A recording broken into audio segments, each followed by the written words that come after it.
Coming up on the Men at the Movies podcast, we hit the waves with Point Break. The definition of a point break is where a wave breaks either right or left as it hits a part of land jutting out into the water.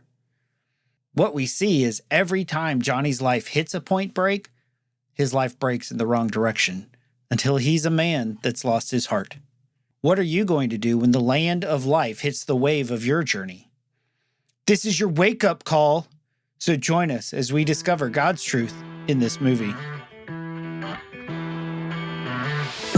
The movies and stories we love are gateways to see ourselves and God in new ways. Every great story borrows its power from a larger story, the story that's written on our hearts and woven into the fabric of our very being.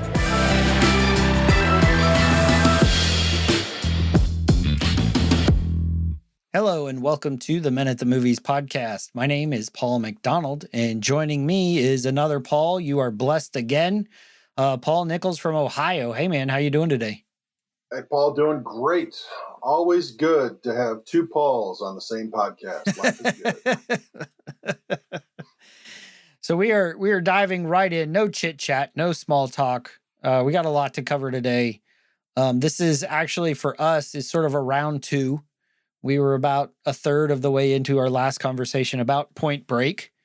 Patrick Swayze, Keanu Reeves, Gary Busey, and we were having a conversation, and it was going, and then you sort of had an emergency arise at the house, and said, "You know what? I feel like God is leading us to hit the reset button." So we took a week. And from our conversation, sort of prepping before I hit the record button, I think we're going to head into no pun intended, maybe a little into some deep waters. Our own version of the 50-year storm. I love it. Yes. So, Paul, after we did Joe versus the volcano, I was like, "Hey man, anytime you want to come back, come on back." You sent me this list, and it's an awesome list of movies. Very eclectic, wide ranging, which I like. I was like, I don't want to sort of pigeonhole and do, all war or all sports or all this. So I like having a variety both in age of the movies and sort of the genre. And so you sort of felt like Point Break was the one you wanted to do next. So what is it about this movie that you love? Like, why do you love this movie? What is it that kind of stirs your heart when you watched it? It's my second favorite movie where Keanu Reeves plays an Ohio State quarterback. I think we can start there, right? And in some ways, it's Ted Theodore Logan from Bill and Ted's Excellent Adventure going to the FBI. You get some classic Keanu in here, but joking aside, as we were discussing before we recorded, that Johnny takes a journey, and it ain't the best journey to take in this movie.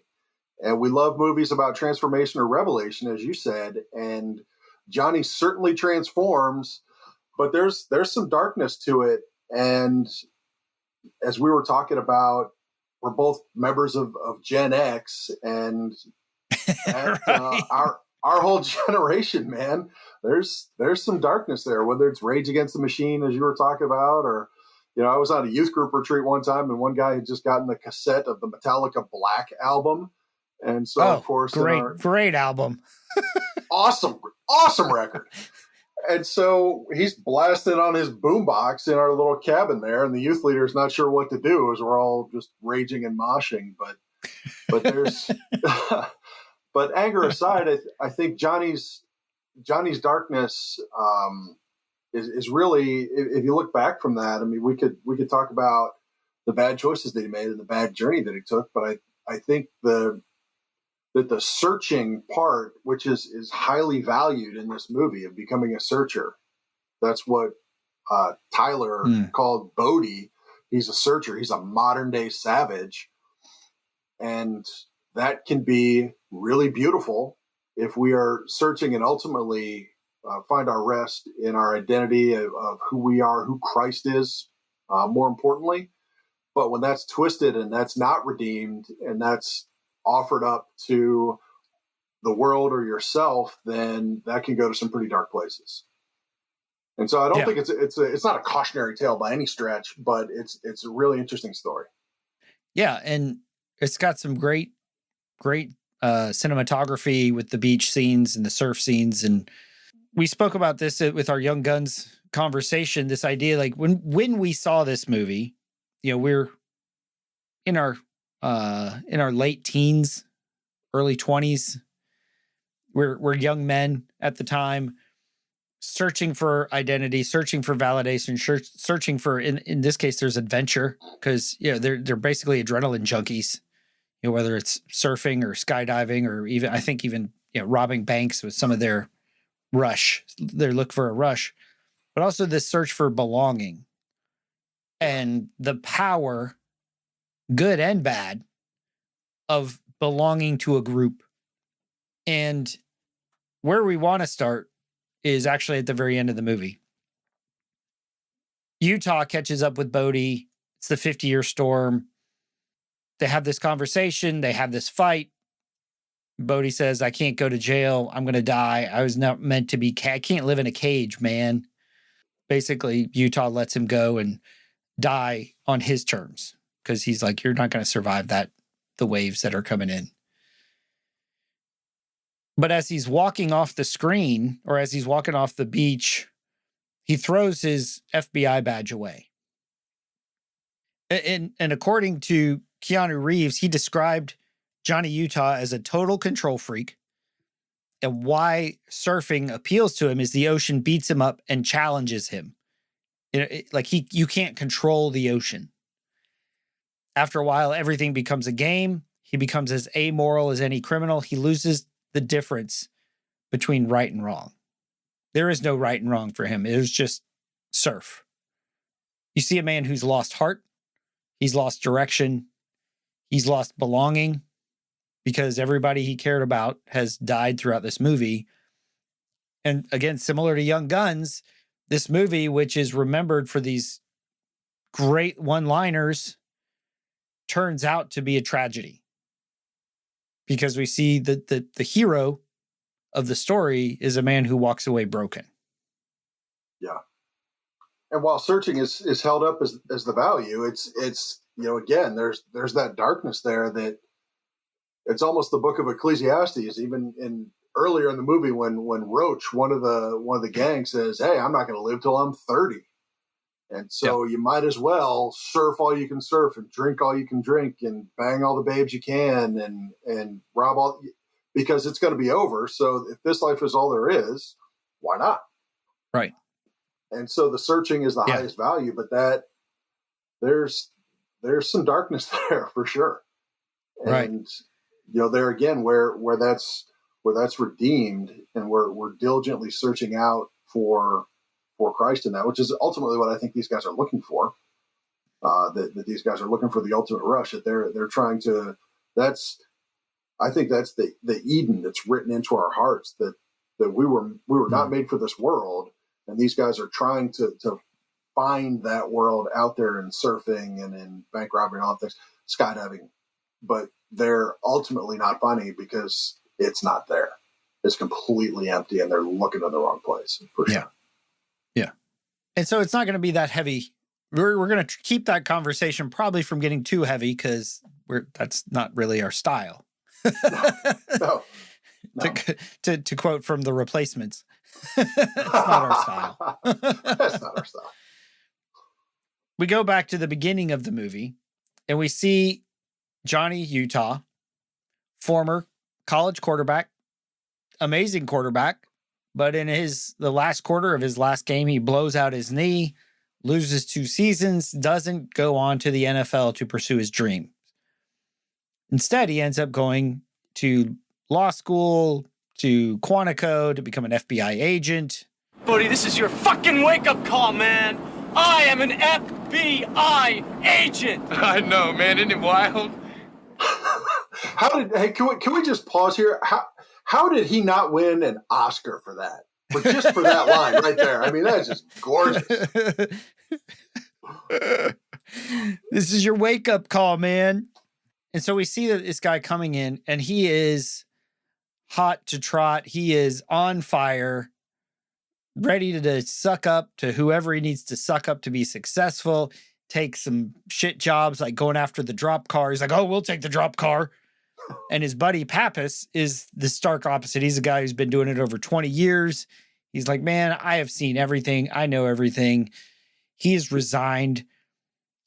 He also is a man who has lost his heart. And and as we're going, this is what we're going to see is where does Johnny search specifically? Probably a little bit of Bodhi. Bodhi's a little more of a static figure. How does Johnny search for validation, for love, for belonging, for significance end up in such a dark place at the end? Johnny's story starts in the rain where he's 10 out, gets 100% on his firing at Quantico in his final test, and ends in the rain with him throwing away his badge. So very short bookended a career bookended by those rainy moments. And some pretty good lines along the way. Right, for sure. From that perspective, a deep sadness in that. But even so, Johnny's searching for, to your earlier point of validation, of belonging. That really leads him down that path of what he was talking about of becoming amoral. And that he knows on some level that Bodhi and his gang are not good guys. They bust the wrong guys. We get a beautiful cameo from Tom Sizemore talking about, do you think I like this hair, man?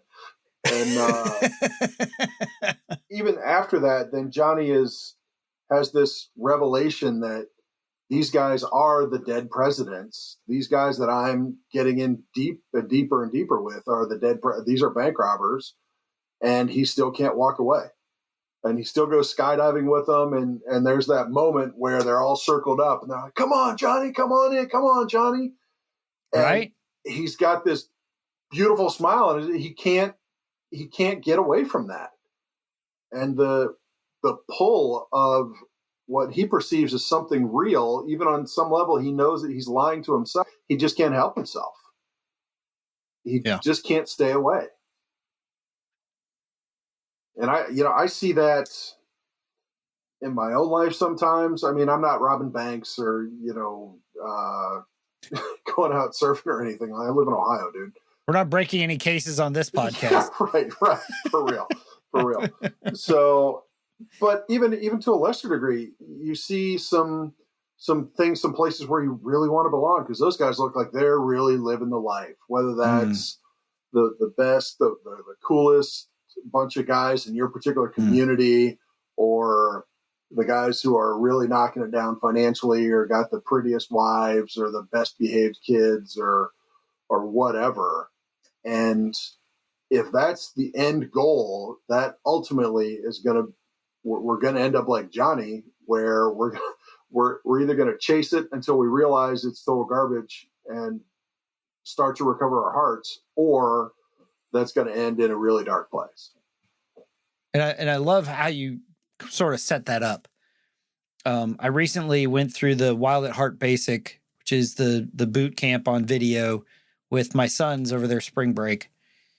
And Bart Hansen does the adventure session, and he has all these crazy stories, and they're hilarious, but at the same time, they end up with a lot of damage. Like, his friend Danny with the broken ribs and broken glasses, and Bart talks about all the surgeries he's had on his knees, on his back, the cost that it had. He talked about like building a barn from his bare hands and exploding. I can't remember the name of that chemical you shoot and it blows up. Tannerite. Yeah. Tannerite. Yeah. And then Sam Eldridge comes out, who's been working with them for years. And it's John's son, who's I think probably around in his early 30s now. And he comes in to talk about how he's finding adventure. He's like, how do you come on stage and talk about this? It's like, you're a guy who parasailed in the plains of Texas. You built a barn from your bare hands. You're blowing shit up. I'm learning to juggle. Right? When Bart came back after Sam kind of shared what he's been doing and the adventure he's been living, what he said was those stories, especially of his youth, those stories are of a man who is dangerous for nothing. There was no, it only caused harm to himself and the people around him. Yeah. And at the end of the day, when you watch this movie, you don't want to be either Bodhi or Utah in this story. No. Because they are dangerous for nothing. They are dangerous for dangerous sake. They're adventurous for the rush. But what they find is, and what we all find, is that ultimately ends up empty. You know, I told the story before about my son when he wanted to play basketball. But the problem when you find your validation in sports or anything external, it's like first it was, if I just made the team, life would be good. That might work for the first 10 games. If I just got to play, then life would be good. If I just got to start, then life would be good. If I just got to score these many points, if I just got to be the all-star, if I just get a scholarship, if I got a scholarship to a big school, there is a law of diminishing returns, whether Absolutely. That's surfing. I mean, surfing's great. You can go out there, but then they're sitting around the fire and basically like, oh, what's the biggest wave you've ever done? What's the biggest? Because a 5-foot wave becomes boring and routine. You need a 10-foot wave. And as they go, they have this discussion that sounds meaningful. It sounds important. It sounds like it's got some depth to it until you start thinking about it. You want the ultimate, you gotta be willing to pay the ultimate price. It's not tragic to die doing what you love. That's how I want to go. Hell, I ain't gonna live to see 30. It sounds so good, right? And to somebody who's right in Johnny's position, presumably he was telling the truth to Tyler when he said, I've always done what my parents wanted me to do.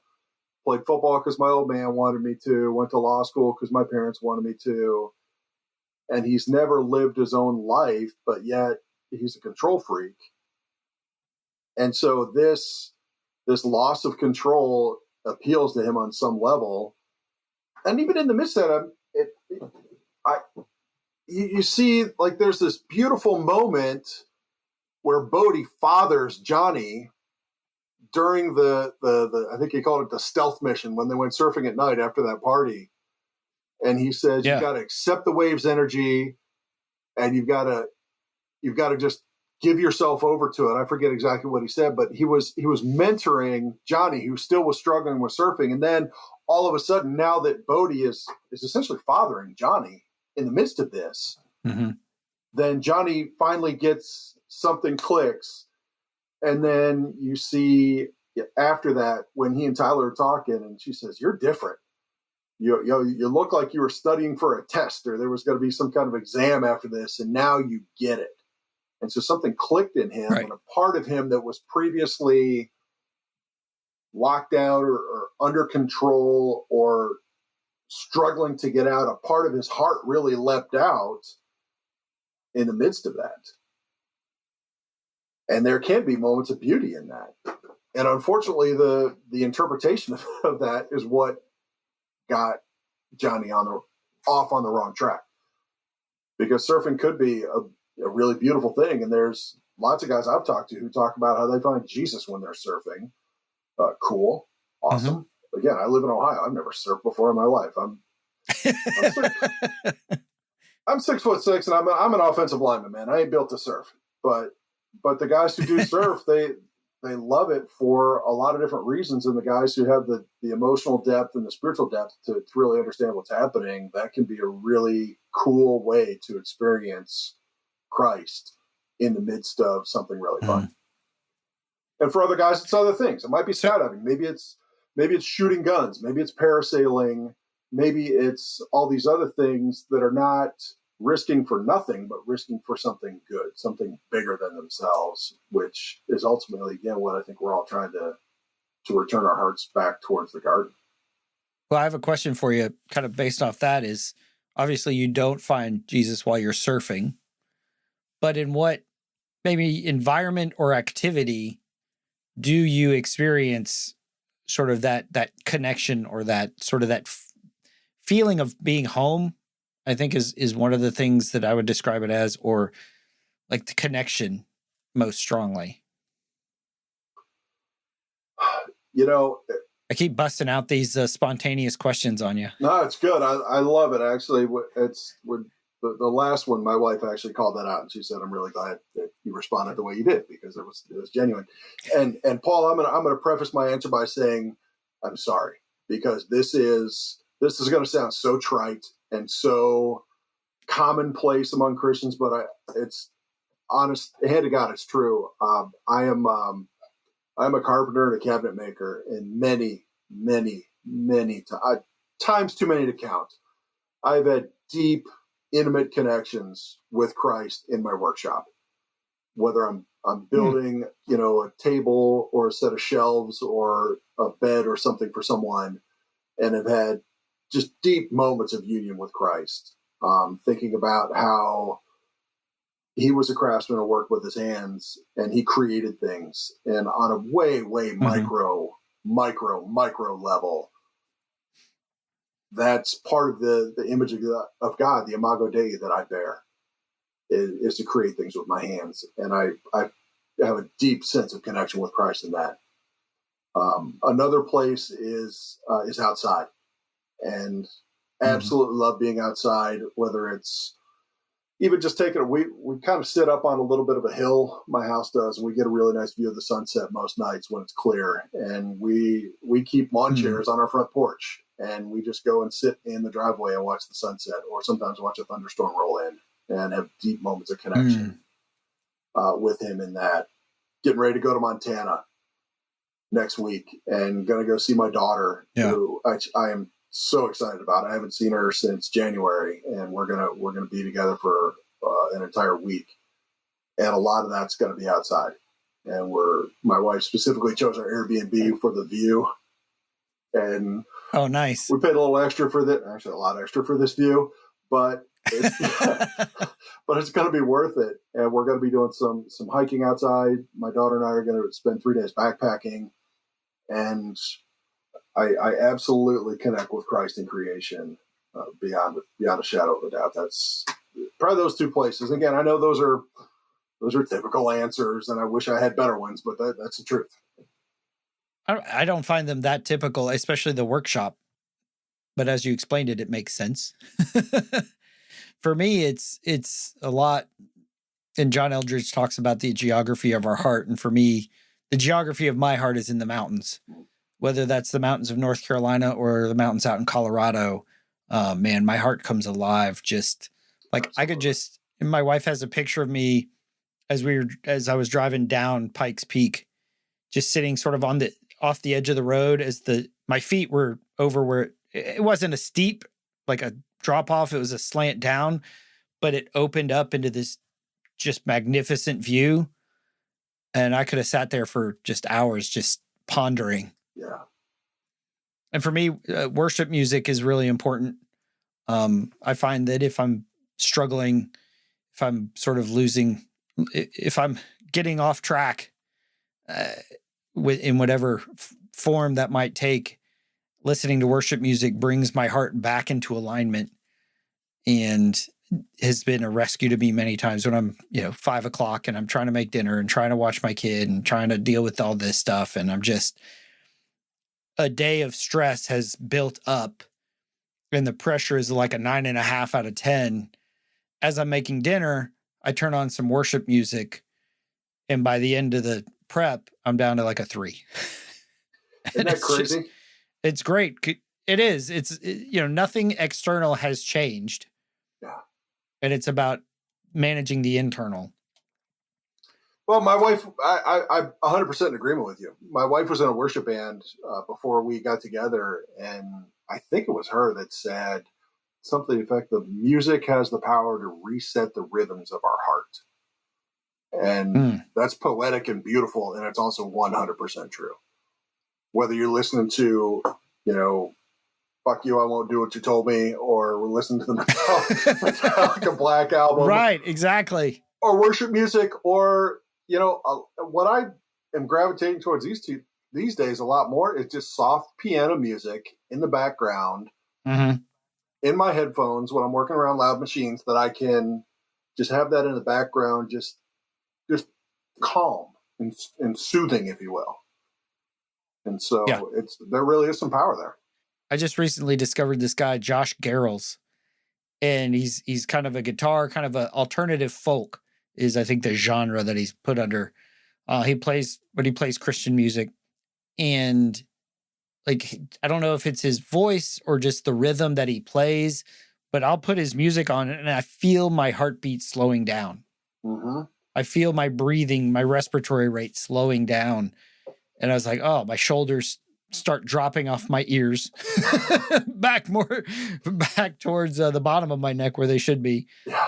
And, that to me, that's what we need, is those moments of centering or recentering, because it's so easy.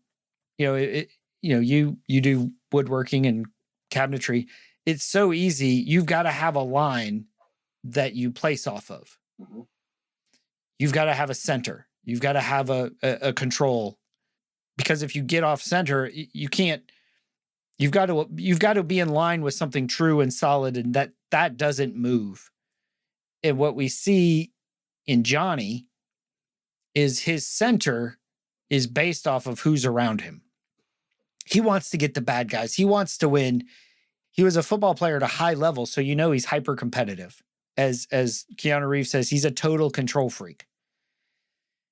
And in Roger Ebert's little synopsis of it, he says, these characters, Bodie and Johnny Utah, these characters live dangerously for philosophical reasons.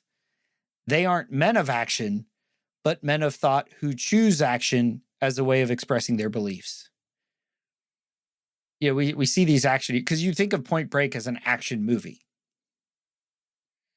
And one of the things sort of in the gap between the first time and this time, the idea of what a point break is, it's where a wave breaks as it hits a point of land jutting out from the coastline.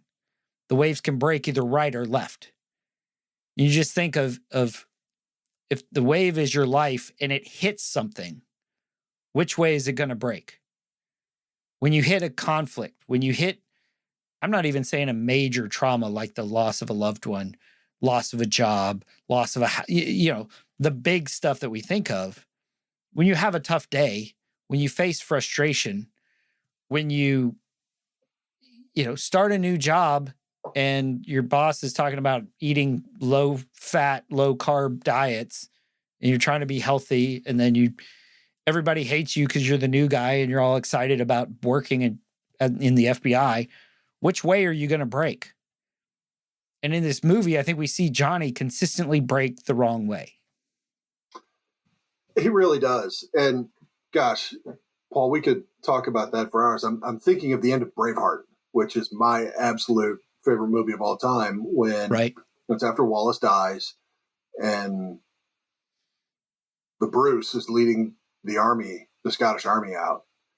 And there's this moment where they're going to go out and parlay with the English. Just like it's Sterling, when the guys... Hope you've washed your ass today. Yeah. It's about to be kissed by a king. That's right. That's right. And there's a callback even to Sterling, where the one guy says, they'll go out, they'll negotiate, they'll do a deal, and we'll go home. And that's what everybody's expecting. And there's maybe 4 or 5 seconds where you see Hamish, Wallace's best friend, the big red-haired berserker guy. And then you see the Irishman, Stephen, and they're looking at the Bruce. And they're looking at Robert the Bruce, because he's got Wallace's wedding cloth in his gauntlet on his arm. and they're looking at him to see which way he's going to break. And you can see it's a really incredible, beautiful moment. And you can see the tension inside the Bruce that has been really brewing this entire movie. I know we're not talking about Braveheart, but the idea of a point break, it's not just limited to surfing movies. And then he does the right thing where he says, "You bled with Wallace, now bleed with me." And then he goes and does the right thing. And that is incredible beauty right there, where you have the moment to where you could. The wave's coming at the point break, and it's going to go left or it's going to go right. And to your point, Johnny consistently chose the wrong path, and he paid the price in his own heart. He lost his heart. He didn't lose his life. He didn't lose all that. He didn't. His body wasn't completely shattered and broke, but he lost heart. And so now he's walking around, presumably Bills Beach, Australia, as a zombie because his heart is completely gone. Yeah. And that's, I think, even more tragic. You can heal from a broken leg. You can recover from having an arm cut off. But if you lose heart, man, that's a lot harder to come back from. And I love what I want to kind of touch back on what you said about Bodhi on that stealth mission where they're night surfing, and how Bodhi was mentoring him. He was fathering him. And I want to contrast it to a scene from earlier in the movie where, again, Johnny Utah, he's going to get his man. He's passionate. He's excited. He's like, we're going to get these guys. Not just we're going to get these guys. We're going to get these guys that are uncatchable. He doesn't start with low-hanging fruit. He starts with the unachievable. His goal wasn't to get through college. It was to play in the NFL. As a quarterback, there's 32 jobs in the world as an NFL quarterback, and he wanted one of them. He wanted these guys who were ghosts, who are figments of imagination, who couldn't be caught.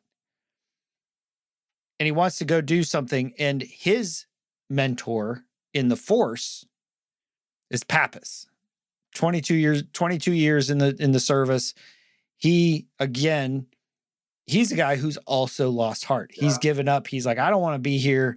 I'm just sort of, he's a zombie himself.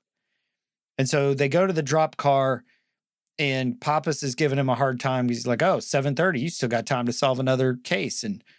And Johnny he has to mentor the person who should be mentoring him, which I think ends up being sort of a way that we break when we don't get what we're needing. We almost have to provide it to the people who should be providing it to us. You've been working bank robbery, 22 years? Yeah, 22 years. Man, LA has changed a lot during that time. The air got dirty and the sex got clean. So a guy with that kind of timing must have some theory about these guys. Leave it alone, Johnny. Okay, fine, you've given up. Fine. It doesn't mean I have to. Hey, listen. Forget about it, kid. They are ghosts. Yeah, of course. What am I thinking? If you couldn't crack it with all your years of experience, it's impossible to conceive that I might have something to offer, right? Well, maybe I can do better than some over-the-hill burnout. Hey, watch your mouth. Maybe you ought to just take some early retirement right now and get some rent-a-cop night security job. Tell Nam stories. Listen, you snot-nosed little shit. I was taking shrapnel and K-Son while you were crapping in your hands and rubbing it on your face. You mad? Yeah, I'm mad. Good and mad? Yeah, what do you want to do about it? Feels good, doesn't it? Like you're still alive, right? Yeah. Well, since you're still alive and you're not in the box just yet, why don't you tell me this theory of yours and we'll go get these guys? Okay, hot shot. You want to nail the bank robbers and be a big hero. Definitely. Pappas is absolutely, completely lost heart. And, I keep thinking, and I didn't ask him before telling this story, but I think he'd be okay with it. My son, one of my sons, he got his welding certificate and started out welding, and an entry-level job is what you do as a welder. But he was welding on third shift, which is fine. You got to pay your dues. But the guys that he was welding with were guys like Pappas, guys who'd been working midnights for 25 years. And they had completely lost heart. And I saw over the course of I think he was there for about a year. I just saw my son lose heart and completely detach. And I give thanks to God all the time that he didn't drift into something really terrible, because he didn't, but he just lost heart. And it took him a while. And that was right before lockdown. And then lockdown happened. And one of the things I'm so proud of my son for doing is he never completely disengaged. He lost a lot of his heart, but he realized it and he started working really hard to get it back. And it took some time, and it took some false steps. It took a lot of conversations, and it took a lot of time on his own. He's really, really introverted. And so, fast forward now 4 years later, and he is absolutely alive. He has come back to life. It's really beautiful. My wife said to me not long ago, we had just a really fun, pleasant conversation with him, and he left the room. And my wife said to me, "Oh, it's so good to have him back." And it really is. And so, I'm deeply grateful for that. But I'm glad that he never turned into a Pappas, because he very well could have. And so to see men losing heart, Paul, it really breaks my heart. I see it a lot in my ministry that we do here with the camps and other places. As you see men who have just completely checked out, and sometimes it's not that dramatic. Sometimes they're good men who are just going through the motions. And I see that in some of the just the men around me, of guys who are putting in their time, going to the corporate job, contributing to their 401k, good men, providing for their family, taking them on the 2-week vacation, but are just empty. And the recovery of a man's heart. And on the converse, I've seen some other men really come alive. There's a guy who will probably listen to this, and I'm not going to call his name, but who has recently started to come back to life. And that's been really cool. And we've had a lot of really cool conversations.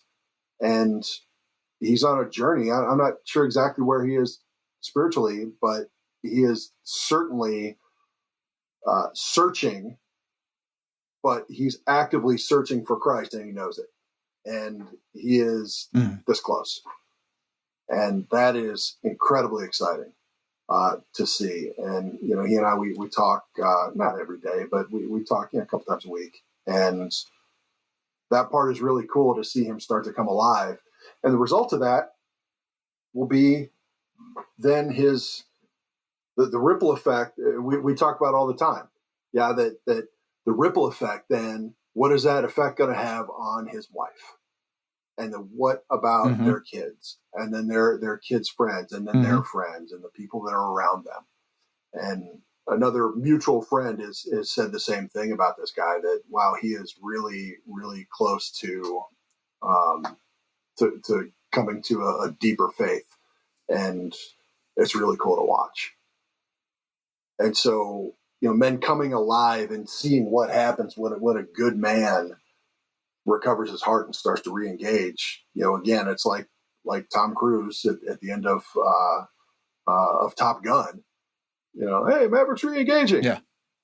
And not always good things don't always happen. It's not always great. Sometimes it's a shit show for a while.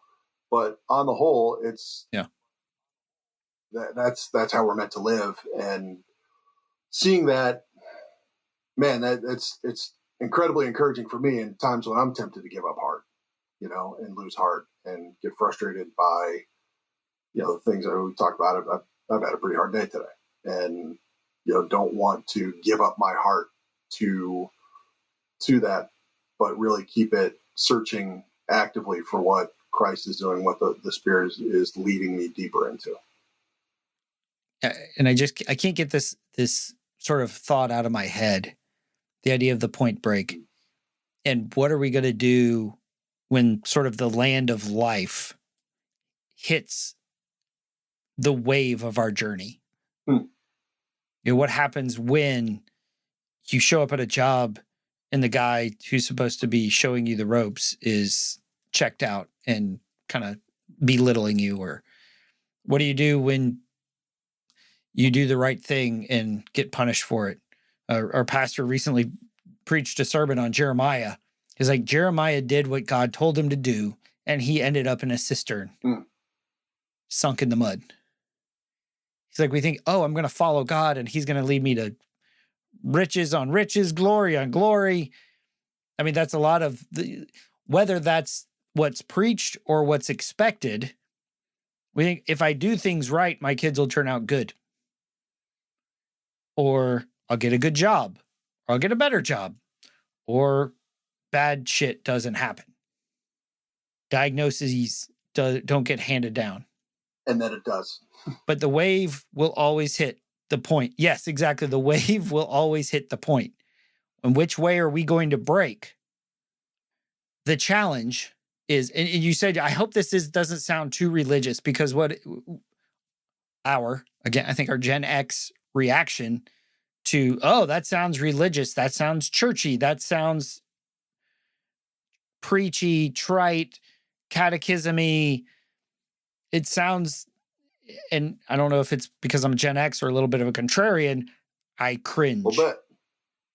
Not from your answer, but from the thought of that. It's like, I don't want to buy the book answer. I'm not a buy the book person. But what I want is something that leads to life.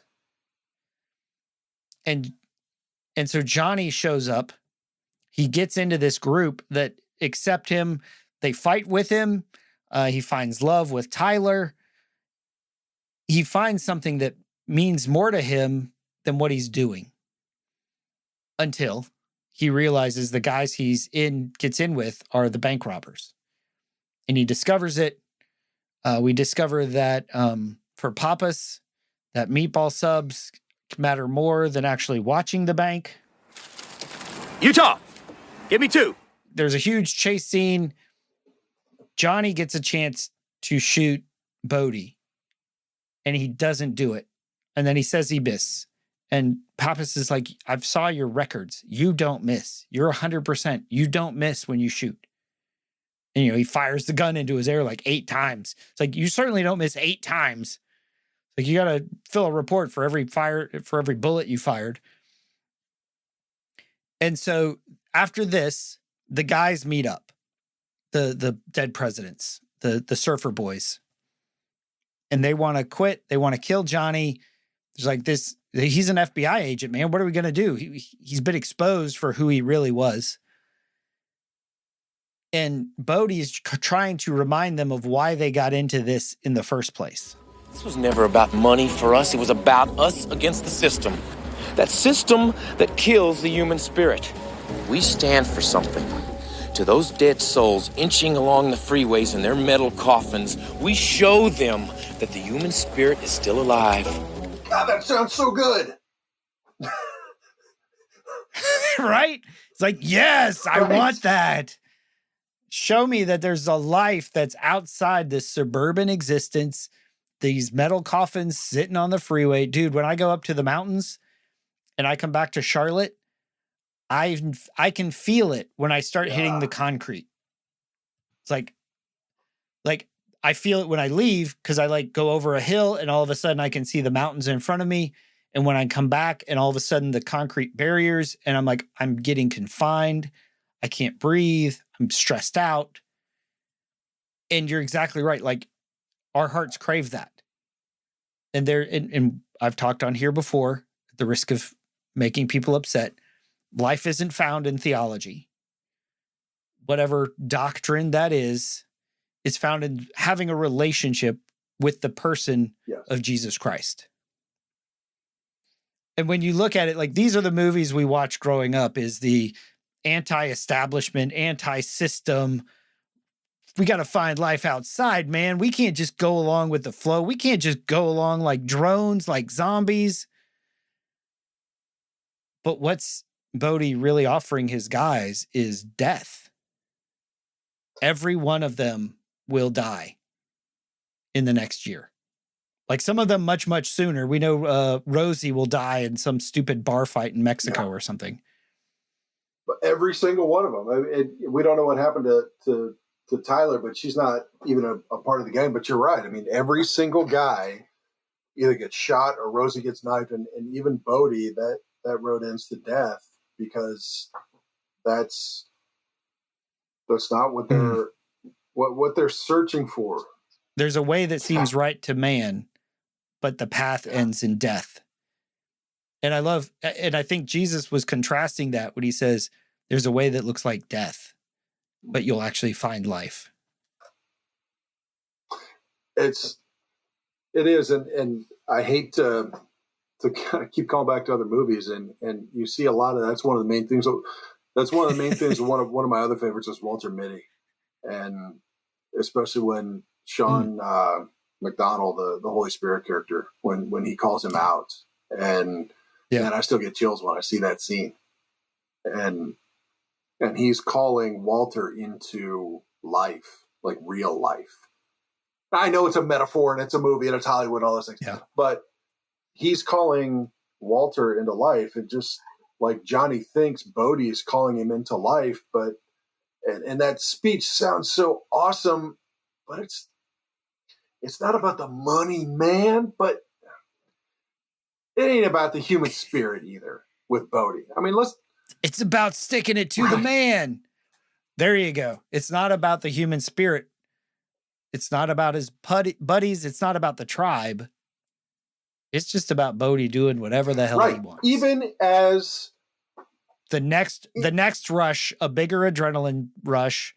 Right. And that never, to your point of diminishing returns, that is a bottomless well. That will never, ever, ever satisfy. And even you see Bodie towards the end when they finally parachute into Mexico, and it's not Roach, it's the other guy, I forget his name, who Pappas shot and he's bleeding out. And Bodie takes the money off of his dead friend's body. It's not about he takes the money, and as he and Rosie are driving away in the Jeep, right. like, woohoo! I mean, come on, man. Right? You know, it's not even close to being about the human spirit. And Bodie never takes 1 second to mourn his friends, his allegedly best friends, the absolute pinnacle of what Johnny thinks is the ultimate existence of surfing and finding the ultimate ride with your best friends. And these guys are all dead, and Bodie's like, woohoo, got the money, let's go. And he even uses Tyler, who was she was my woman, man. Yeah. Well, she doesn't matter that much because now we're Eskimo brothers, man. Oh, Jesus, take the wheel. That's funny. But yeah, he is. And it's all bullshit with Bodie, you know? And then you wonder if that was a real thing. I don't know if I could help but wonder, okay, was it all bullshit? Like even Tyler asked, was it all a lie when she she puts one in Johnny's pillow next to his ear? And she says, was it all a lie? I bet you lied about everything. Yeah. Did you lie about your parents? And I got to think that's how Johnny had to have felt in that moment of, was this all total garbage? But yet he's still surfing. He's still searching. At the end, he says, every day, man. Praise God for communities, Paul, that lead us to the actual truth, right? Because what Johnny's looking for is absolutely available, and is the way that we're meant to live. We're meant to be tribal, right? We're meant to live with a close band of other brothers. You just got done doing the Band of Brothers series, which was incredible. And seeing, you know, how those men, the company that they lived with and fought with and died for. And patriotism, wars aside, I'm not talking about that. That was something real and worth giving your life for. That's what I'm looking for. I think I found it in some of my guys. I know you found it with some of your guys, your shitstorm guys that, like you've talked about on other podcasts, that, you know, something horrible happens and it could be 4:00 in the morning and these guys are going to answer their phone. And you're going to tell them what's going on, and their next sentence is, "I'll be right there." And you know they're going to show up. That's what Johnny was looking for, that Bodie promised him, that ultimately was leading to death. But the search, the desire, I think, is absolutely beautiful. It just needs to be discipled properly into the right way, and not into, right. You know, I think we as men, we tend to kill our desires. We talk about, you know, good men being zombies and thinking, I can't have this desire. I got a mortgage, or I got 2 kids in college, or right. Or I got a car payment, and I got to, you know, save up enough money so we can take the kids to, you know, Daytona Beach this year. And they've totally interpreted that wrong and killed that desire, instead of submitting that to Christ and letting him disciple that, and letting him say, "Okay, you've given me your desires. Now let me show you what my desires are." And seeing what that life that really is life looks like. And if Johnny was a real person, I would feel really sad for him because he hasn't found that. Yeah. Well, this movie, I think, shows duty and desire as being binary. Like, you either do your duty and lose everything you really want, or you follow your desires and sort of even lose who you really were. And, you know, John Eldredge says, desire reveals design, design reveals destiny. And you don't just, you know, you don't just go off and play golf every weekend thinking you're going to be a PGA pro.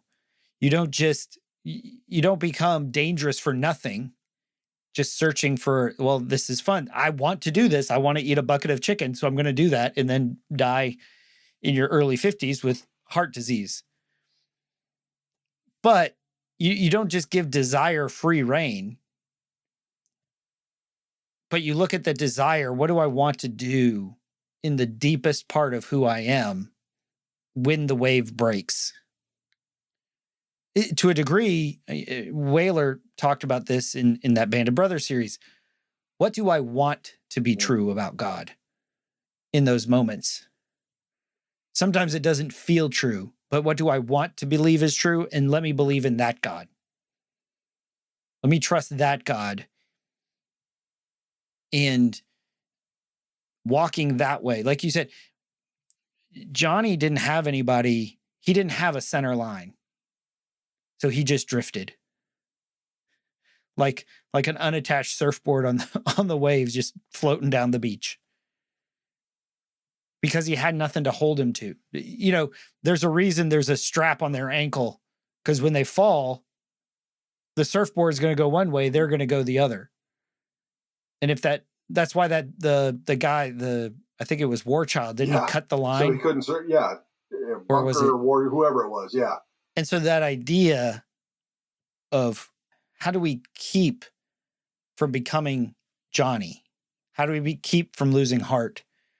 And it is that, well, what desires make you feel connected? What do you love to do? What makes you come alive in the core of your being?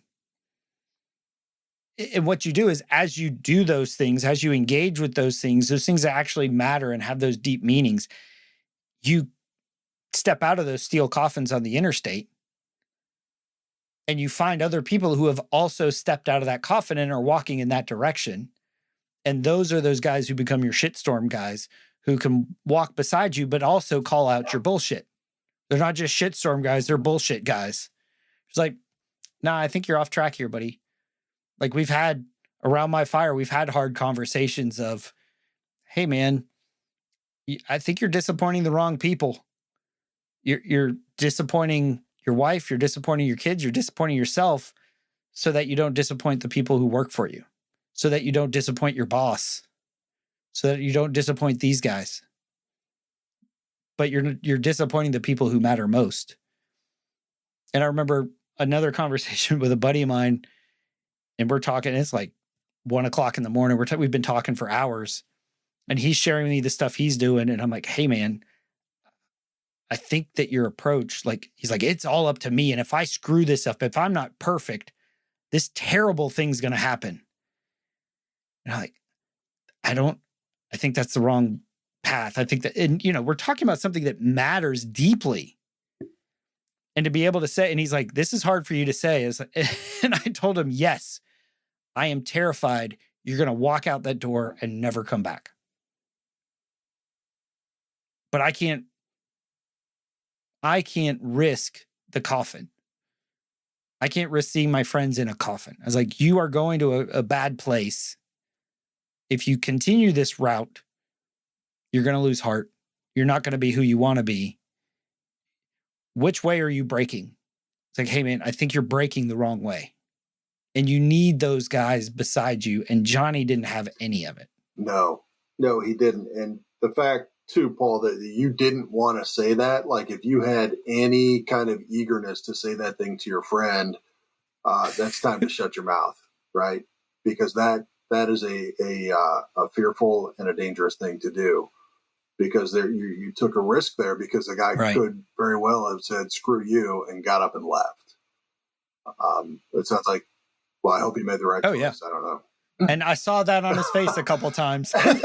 So good. So you're calling him out, right? You're calling him up, right? You're calling him up into who Christ made him to be, not calling him out on his behavior necessarily. I care less about behavior for the most part, but more about the orientation of a man's heart. And, when we're training our ministry team, we train them on look beyond the sin. Like, sin is not the only thing going on here. And if we can deal with the sin, that's great. That's fine. There's repentance. There's mechanisms for that. And sometimes you got to do that. But I'm much more interested in the orientation of a man's heart, whether that's towards himself or something else, some external thing, or if he's orienting himself towards Christ. Yes, he's going to make lots of mistakes and do lots of stupid things, and you need to train and discipline your body for sure. But if the orientation of a man's heart, and I tell my high school guys about this all the time, my son's friends, is the orientation of your heart matters so much more than your behavior. Because if your orientation is correct, yes, eventually Christ will have room to operate in your life, right? And then the behaviors tend to be much less of an issue. Now, I still don't, let my son drink beer and all these other stupid things. But my younger one, he's 17. But I'm much more concerned with the orientation of his heart and him being oriented towards Jesus than I am whether or not he is out past curfew or on his phone too much or spending too much time with his girlfriend or whatever the issue is with teenagers, to use an example. Yeah. But that's a hard question, man. And praise Jesus that guy's got you in his life, man. And that he is able to receive that. And that there's a band of guys, a real life band of brothers that are continually pointing you and you're pointing them back towards Jesus. What I told my friend is the truth is that it's not up to you. Which I think goes back to what Keanu Reeves, how he described Johnny. He's a control freak. And the ocean beats him up and challenges him. Just like life. Life is going to beat you up and it's going to challenge you. And the challenge is, which direction are you going to break when it does beat you up? Will you try to take, because if you try to control, and that's what Johnny was doing, is trying to control it as he's surfing, he's going to crash every time. And he does. And if you go with the wave, right. And it's only when he learns to sort of do the jujitsu method of using the wave's momentum, using the energy of the wave to send it in the direction he's supposed to go, is when he learns how to surf. And that's how we learn how to live. We don't just go with the flow of the world, and where that's, I mean, to me, that the world is sort of the land breaking us. But we go with, okay, God, you're in this. What's my role? What's my duty? Where am I going? And again, that's where religion fails us. The churchianity fails us because it's all about behavior.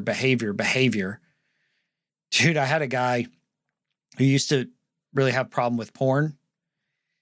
And he was, that's a problem. That's something you hide from your wife.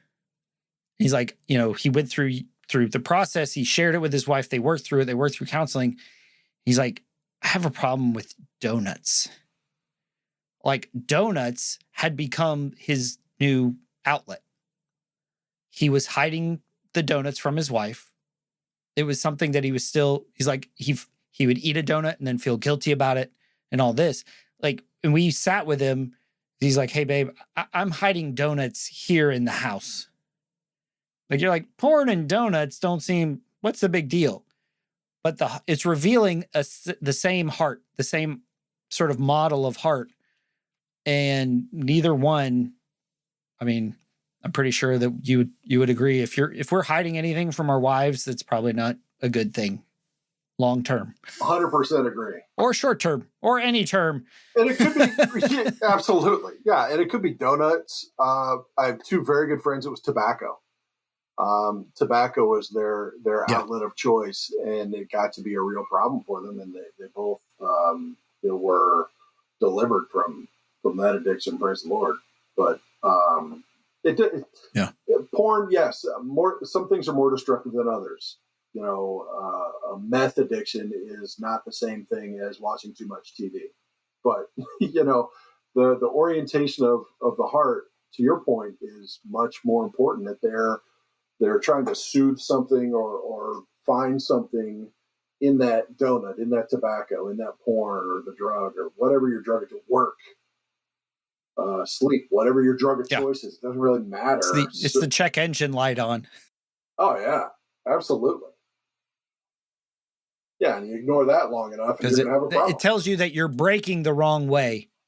Yeah, and to your point, Johnny never had a reference line, right? Johnny, I use a laser level a lot in my work, and that's the level. That's my reference line. That's my registration line. That's where, that is my foundation, if you will.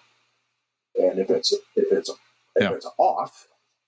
If I set a row of cabinets and the first one's off by a little bit, it's like laying brick or the Titanic being 1 degree off. If it's 1 degree off on the first one, it's going to be 30 degrees off by the time I get to the end of the wall. And so, orienting myself towards that laser, even just the minutia, the tiniest little things. I was training a part-timer a few months ago, and he didn't grasp it why you had to be so precise on the first one. And I kept telling him, dude, you are setting yourself up for failure later on. Like, this one is not a big deal. The next one's not a big deal. Maybe the third one's not that big of a deal. By the time you get the fourth, fifth, sixth one, you're going to be in trouble, and you're going to have to go back and redo all that work. And so it's worth the time to do it right the first time. But the orientation, the using the having your foundation set and firm and secured, it just sets yourself up for success so much versus having to go back and rebuild something or redo something because it was just a little bit off. And again, voice of experience right here, baby. Oh I've rebuilt so many cabinets for free. I don't even want to talk about it anymore. But even with, that's why I think our little choices do matter. I mean, it's not, I'm not turning the other way when a pretty girl walks by because I'm trying to earn God's favor. I'm doing that because I don't want what that has to offer. I'm not saying no to a second drink because I've got a huge problem with alcohol, but I want to keep my heart pure before the Lord. I want to keep my heart oriented more towards Him than I do with another glass of scotch. I like good scotch, but if you do too much of that, and that's going to change the orientation of your heart. And having that reference line, that plumb line, it's been a lifesaver, Paul. It's been such a lifesaver, not only just in work, but in life. Not even metaphorically, but in actual, tangible, practical, real experience.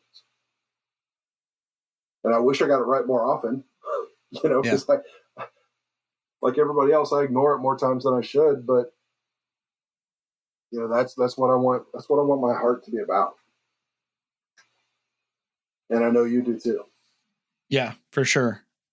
And when you look at the guys, and I think I don't ever remember, Wild at Heart guys throw so many quotes, I can't remember if it's them or somebody else, but the whole idea of actions betray beliefs 100% of the time. Dallas Willard quote. That's absolutely correct.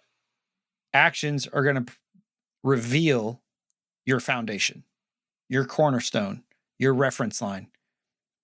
When the land juts out and your life crashes on it, how you react is going to reveal what you truly believe about yourself, about God, and about the world in general. So it's very important. Like you said, if that first one's off, the rest it's going to shatter. But if the first one's solid, like Jesus said, if you build your house on the rock, you're when the storms hit, your life's going to stand strong. When the waves break, it always comes back to the waves, doesn't it? Yeah. Yes, sir. Yeah. So this has been Paul McDonald and Paul Nichols talking about Point Break. I hope you guys enjoyed it, and I hope you join us next time here on the Men at the Movies podcast. Vaya con Dios.